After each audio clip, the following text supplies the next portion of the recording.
بھلا تمہارا بنانا مشکل ہے یا آسمان کا؟ اللہ نے اس کو بنایا، اس کی چھت کو اونچا کیا، پھر اسے برابر کر دیا، اور اسی نے رات تاریک بنائی اور دن کو دھوپ نکالی، اور اس کے بعد زمین کو پھیلا دیا۔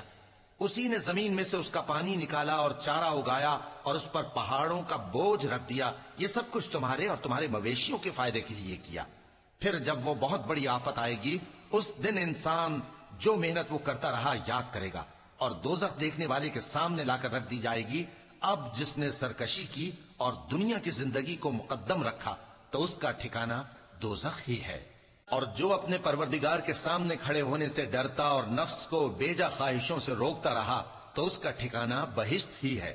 اے پیغمبر صلی اللہ علیہ وآلہ وسلم، لوگ تم سے قیامت کے بارے میں پوچھتے ہیں کہ اس کی آمد کب ہے، سو تم اس کے ذکر کی طرف سے کس فکر میں ہو؟